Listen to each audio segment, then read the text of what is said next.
Assalamualaikum warahmatullahi wabarakatuh.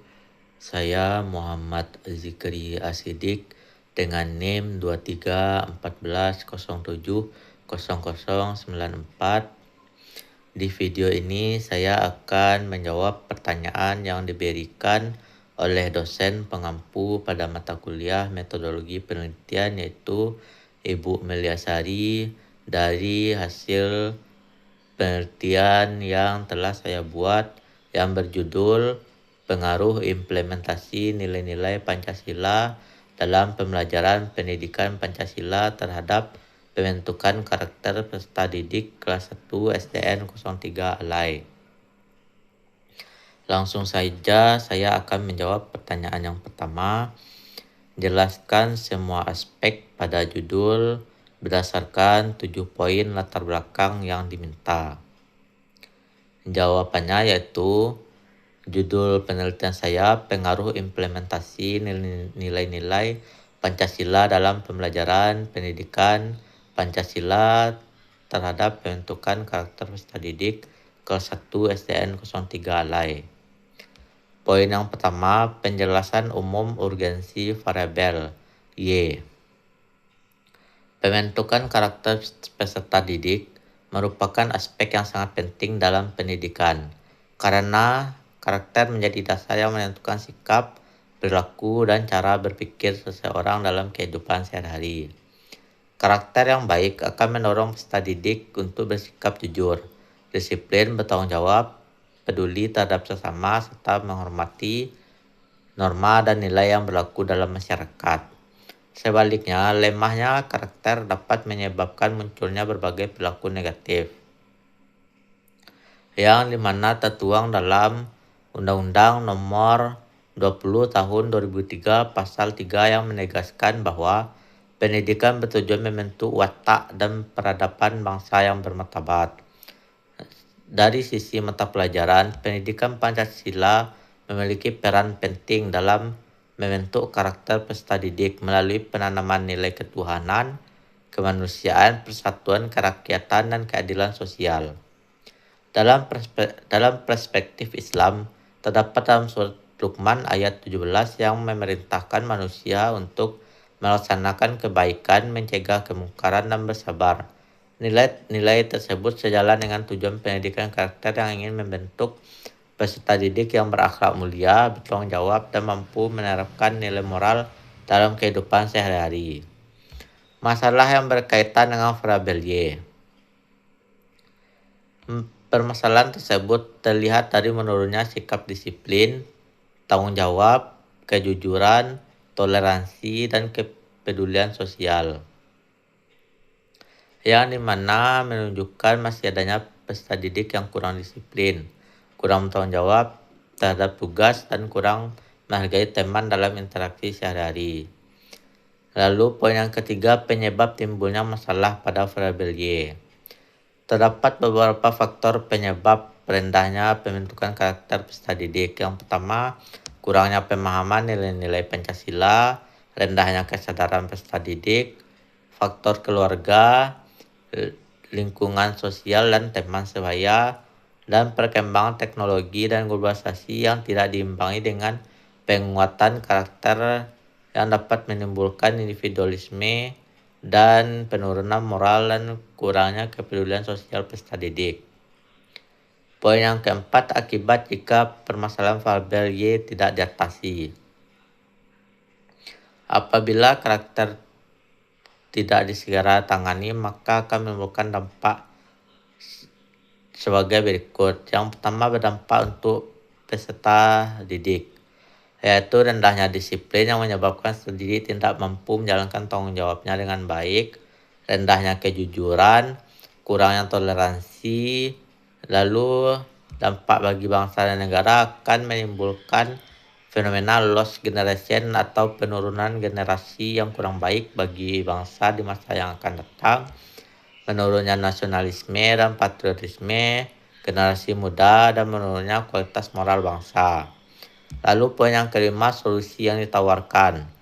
Dalam penelitian yang saya buat ini, solusi yang ditawarkan yaitu penanaman nilai Pancasila dalam pembelajaran, pembiasaan nilai Pancasila dalam kehidupan sehari-hari, penguatan karakter melalui pendidikan formal, dan penguatan identitas bangsa melalui nilai Pancasila. Gap. Lalu yang poin yang ke-6, gap analisis. Berdasarkan penelitian terdahulu, temukan beberapa kesenjangan, yaitu seperti implementasi nilai Pancasila, peran guru dalam pendidikan karakter, budaya sekolah, dan pembentukan karakter. Mayoritas menggunakan pendekatan kualitatif. Dalam penelitian saya, yaitu pengukuran pengaruh implementasi nilai-nilai Pancasila terhadap pembentukan karakter secara kuantitatif, yang dimana penelitiannya berfokus pada peserta didik kelas 1. Aspek yang ditawarkan yaitu pengukuran pengaruh implementasi nilai-nilai Pancasila terhadap pembentukan karakter peserta didik menggunakan pendekatan kuantitatif dan analisis statistik. Poin yang ke-7, novelty atau kebaruan penelitian. Kebaruan penelitian saya ini terletak pada fokusnya penelitian pada peserta didik kelas 1 SDN 03 Alai Padang yang mengkaji seluruh nilai-nilai Pancasila mulai dari ketuhanan, kemanusiaan, persatuan, kerakyatan, dan keadilan sosial secara bersamaan. Lalu menggunakan analisis statistik untuk mengetahui berapa besar pengaruh variabel X dan terhadap variabel Y. Lalu kita lanjut ke pertanyaan yang kedua, yaitu jelaskan rumusan masalah pada proposal penelitian. Rumusan masalah pada proposal penelitian saya yaitu rumusan masalah yang pertama, apakah terdapat pengaruh implementasi nilai-nilai Pancasila terhadap pembentukan karakter peserta didik.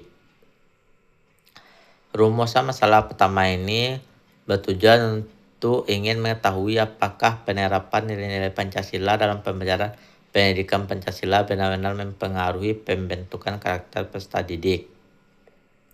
Yang dimana variabel yang akan diteliti variabel X-nya yaitu implementasi nilai-nilai Pancasila, variabel Y-nya pembentukan karakter peserta didik. Penelitian saya ini ingin membuktikan apakah semakin baik implementasi nilai Pancasila, maka semakin baik pula karakter peserta didik. Lalu rumusan masalah yang kedua yaitu seberapa besar pengaruh implementasi nilai-nilai Pancasila terhadap pembentukan karakter peserta didik. Rumusan masalah yang kedua ini untuk mengetahui tingkat atau besarnya pengaruh variabel X terhadap variabel Y. Maka penelitian saya ini dapat mengetahui kontribusi implementasi nilai-nilai Pancasila terhadap pembentukan karakter peserta didik. Lalu rumusan masalah yang ketiga, apakah terdapat hubungan antara interaksi nilai Pancasila dengan sikap dan perilaku peserta didik. Rumusan masalah yang ketiga ini ingin melihat hubungan antara nilai-nilai Pancasila yang diajarkan dengan perilaku peserta didik yang tampak dalam kehidupan sehari-hari. Perilaku yang diamati seperti disiplin, tanggung jawab, kejujuran, toleransi, dan kepedulian sosial. Semakin tinggi penerapan Pancasila, maka diharapkan semakin baik pula sikap dan perilaku peserta didik. Lalu pertanyaan poin A yaitu bagaimana penelitian akan dilakukan untuk menjawab rumusan masalah tersebut. Jawabannya yaitu yang pertama yaitu menentukan jenis penelitian. Penelitian yang saya gunakan yaitu pendekatan kuantitatif dengan jenis penelitian asosiatif, regresi sederhana atau korelasional. Alasan menggunakan penelitian kuantitatif karena penelitian saya ini ingin mengukur pengaruh variabel X terhadap variabel Y yang secara statistik. Menentukan variabel penelitian yaitu variabel bebas atau X, implementasi nilai Pancasila yang terdiri dari nilai ketuhanan, kemanusiaan, persatuan, dan kerakyatan, dan keadilan sosial. Variabel tadikat atau Y-nya pembentukan karakter peserta didik yang terdiri dari disiplin, tanggung jawab, kejujuran, toleransi, dan kepedulian sosial. Lalu yang selanjutnya menentukan populasi dan sampel. Populasinya yaitu seluruh peserta didik kelas 1 SDN Suang Tiga Alai Padang. Sampelnya peserta didik kelas 1A sebanyak 25 orang dengan teknik sampling jenuh. Lalu mengumpulkan data, penelitian akan menggunakan angket kuesioner yang akan diberikan kepada guru kelas atau orang tua peserta didik untuk menilai implementasi nilai-nilai Pancasila dan karakter peserta didik. Lalu dokumentasi gunakan untuk memperoleh profil sekolah, data peserta didik, dan dokumentasi penelitian. Lalu pengukuran variabel X, pengukuran variabel Y, lalu melakukan analisis statistik untuk mengetahui ada atau tidaknya pengaruh implementasi nilai-nilai Pancasila terhadap pembentukan karakter peserta didik, seberapa besarnya pengaruh tersebut. Lalu menguji hipotesis. Lalu lanjut ke pertanyaan yang B, jika penelitian korelasi, di mana data penelitian akan diambil, populasi dan bagaimana cara pengambilan sampelnya. Data akan diambil melalui yang pertama populasi penelitian. Seluruh peserta didik kelas 1 SDN Suang Tiga Alai Padang. Alasannya memilih populasi tersebut karena peserta didik kelas 1 berada pada tahap awal pembentukan sikap, perilaku, dan kebiasaan sehingga sangat relevan untuk meneliti pembentukan karakter melalui implementasi nilai-nilai Pancasila. Lalu sampel penelitiannya peserta didik kelas 1A SDN Suang Tiga Alai Padang. Lalu teknik pengambilan sampelnya menggunakan sampel jenuh atau total sampling. Tahap pengambilan sampelnya yang pertama menentukan populasi penelitian, mengidentifikasi jumlah populasi, menentukan teknik sampel, menetapkan sampel seluruh peserta didik kelas 1A SDN Suang Tiga Alai Padang, lalu pengumpulan data setelah sampel ditetapkan. Lalu lanjut ke pertanyaan, apa instrumen yang digunakan untuk memperoleh data yang diinginkan menjawab rumusan masalah tadi. Jawabannya, instrumen yang digunakan dalam penelitiannya adalah angket atau kuesioner skala Likert sebagai instrumen utama untuk mengukur implementasi nilai Pancasila dan pembentukan karakter peserta didik. Angket diberikan kepada guru dan orang tua sebagai pengamat perilaku peserta didik. Selain itu, penelitian juga menggunakan dokumentasi untuk memperoleh dan mendukung profil sekolah dan dokumentasi penelitian. Lalu pertanyaan yang selanjutnya, bagaimana cara mendapatkan instrumen yang memenuhi kriteria instrumen yang baik untuk mendapatkan data? Jawabannya, untuk memperoleh instrumen yang baik, saya akan menyusun kisi-kisi berdasarkan indikator variabel penelitian, kemudian melakukan validasi isi melalui expert judgment oleh kepada dosen.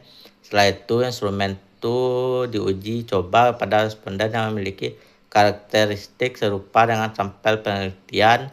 Data hasil uji coba dianalisis menggunakan uji validitas dan uji reliabilitas, dan item yang valid dan reliable akan digunakan sebagai instrumen penelitian sehingga data yang diperoleh benar-benar akurat dan dapat dipercaya. Lalu yang pertanyaan yang selanjutnya, bagaimana cara mengolah data dari setiap instrumen yang digunakan tersebut?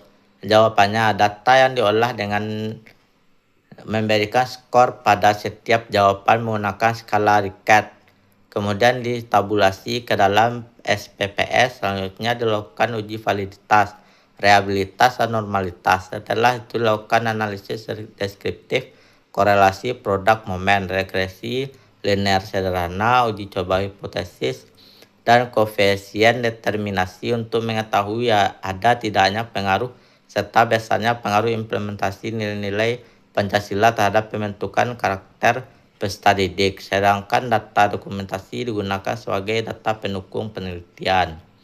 Pertanyaan yang terakhir, bagaimana cara menggunakan data hasil analisis untuk menjawab masalah pada rumusan masalah tadi? Data analisis digunakan untuk menjawab setiap rumusan masalah. Rumusan masalah pertama dijawab melalui uji regresi dan uji T atau hipotesis untuk mengetahui ada atau tidaknya pengaruh implementasi nilai-nilai Pancasila terhadap pembentukan karakter peserta didik. Rumusan masalah kedua dijawab melalui koefisien determinasi atau R2 untuk mengetahui biasanya pengaruh. Sedangkan rumusan masalah ketiga dijawab melalui analisis korelasi produk momen untuk mengetahui hubungan antara implementasi nilai-nilai Pancasila dengan sikap dan perilaku peserta didik. Mungkin itu jawaban dari pertanyaan-pertanyaan yang diberikan oleh dosen pengampu pada mata kuliah metode penelitian yang dapat saya berikan. Saya akhiri. Assalamualaikum warahmatullahi wabarakatuh.